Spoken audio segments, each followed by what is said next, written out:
Hello.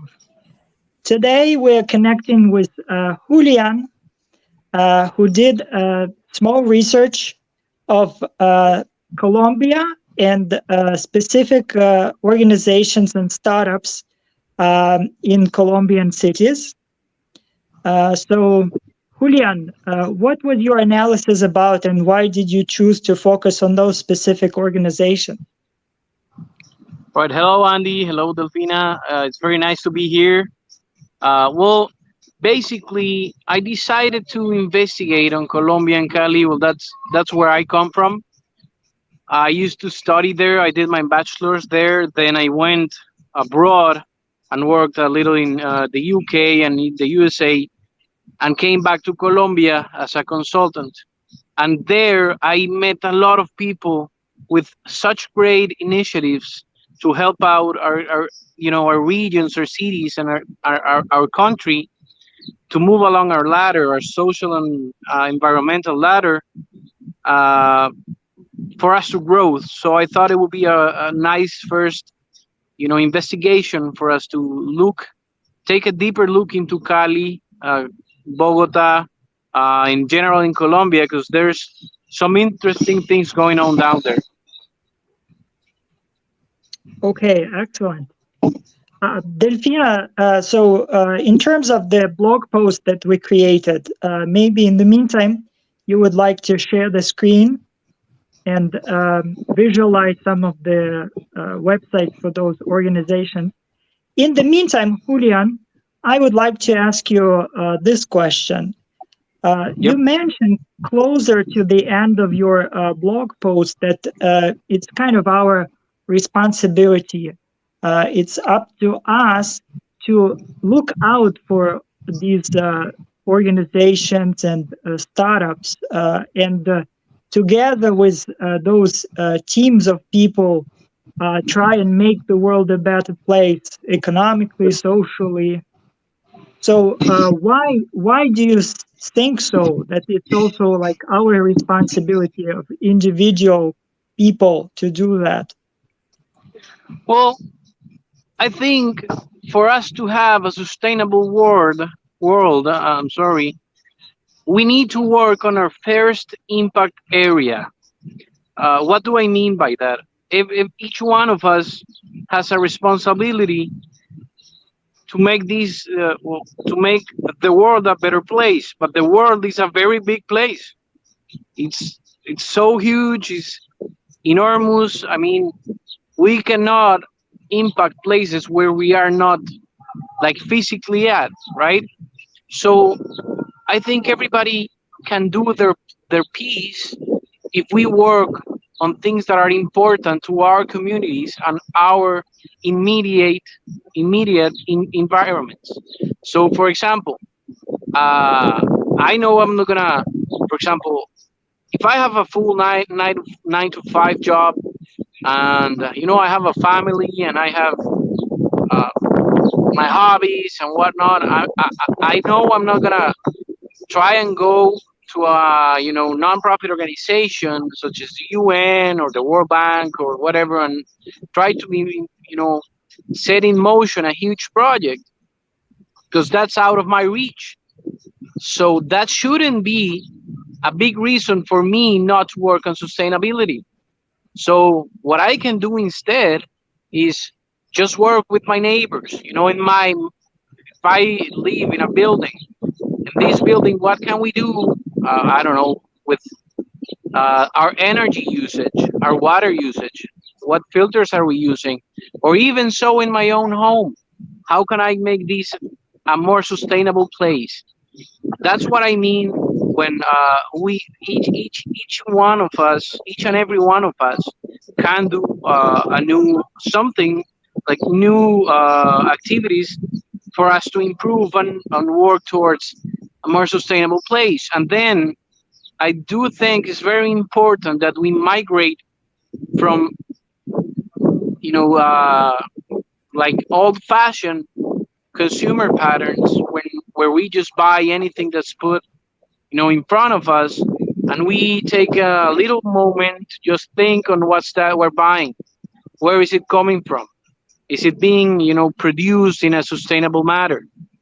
And for us, that takes, I don't know, maybe 30 seconds, but it makes a huge impact in the whole world. So maybe, I don't know, Andy, if that answers your question, but that's what I mean when I said that. Well, I like that you gave that specific example of somebody who works 9 to 5 and how they can contribute to the overall sustainability of the world. So that was a good one.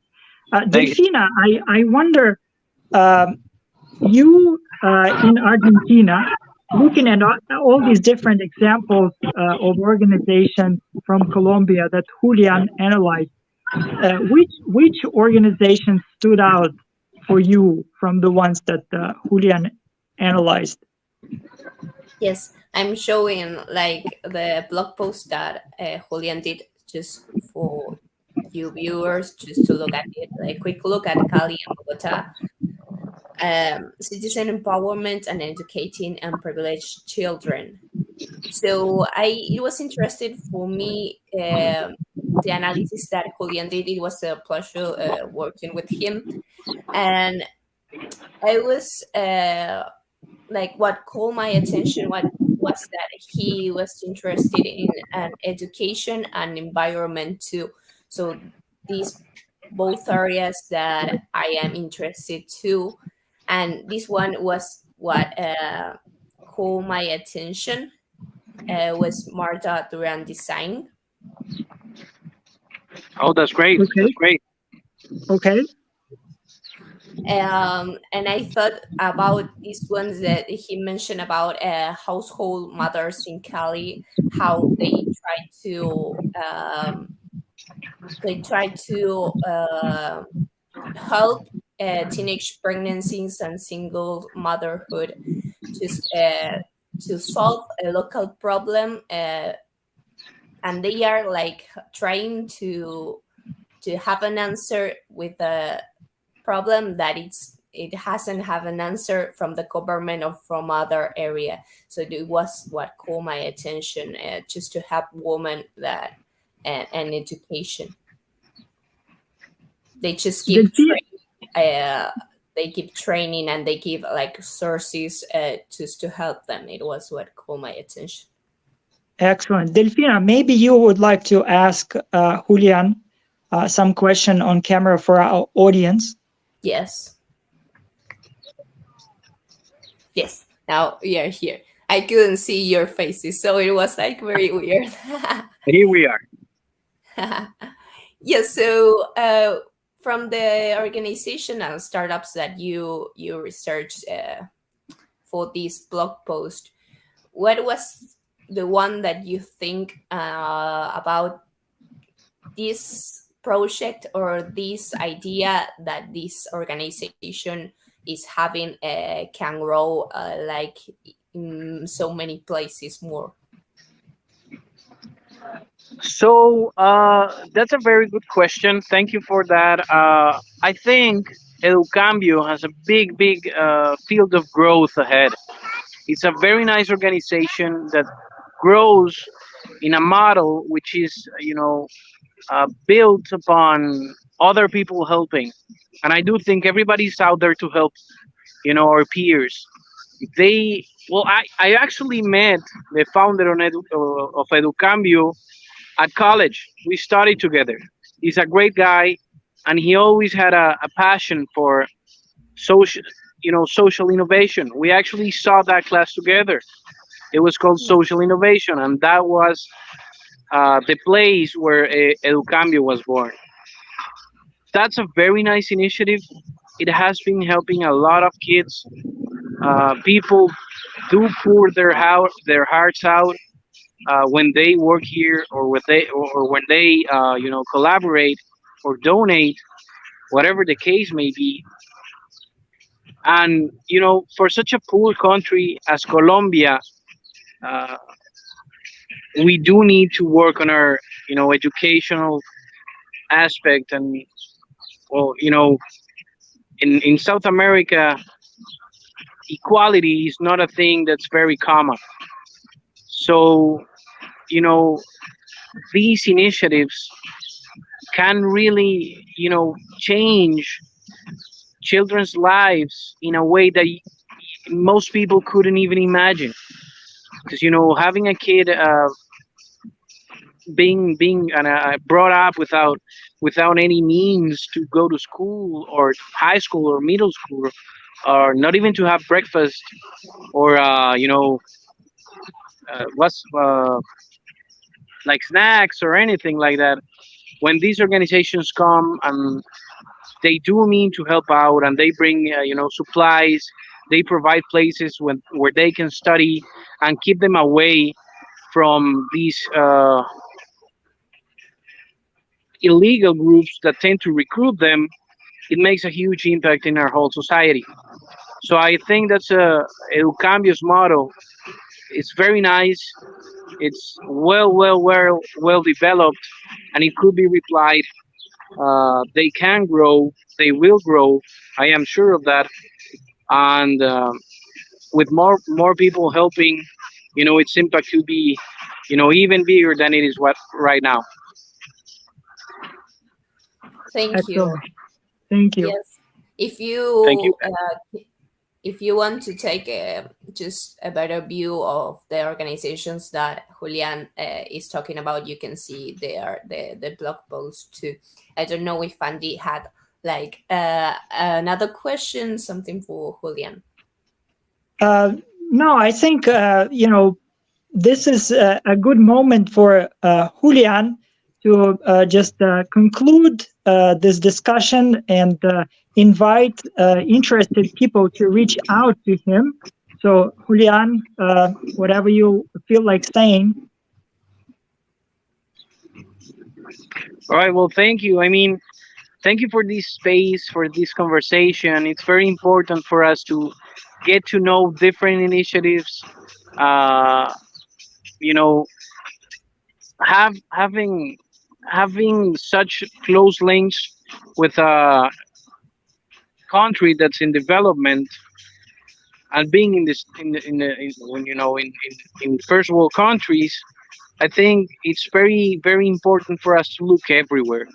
We tend to look where things are actually being moved and where initiatives are being discussed, but some other places, are doing their part, and that's where I say that Colombia, and I'm sure that every country in Latin America has something to bring to the table. Thank you for the space. Thank you for everything for our audience. Do feel free to contact this amazing group that has brought the opportunity for these subjects to start being, discussed in a proper manner. Um, if you have any questions, need help, if you want to learn about sustainability, how your company can grow, how your company can, you know, do their part for us to live in a world where we can, use what it has for us, but then again, let newer generations use those same things. This is a place where you can get help. We can help you guys. Everything is doable, and we are surely a species that needs to believe in a brighter future. Thank you, Julian, for Great. your time. Thank you, all of Thank you. you. In the blog post, we included a link to Julian's LinkedIn page. So whoever is interested to learn more or to form some kind of a collaboration, you can contact Julian through his LinkedIn account. Thank you. Okay, and that's it for today, guys. Bye. Right. Thank you, guys. Bye.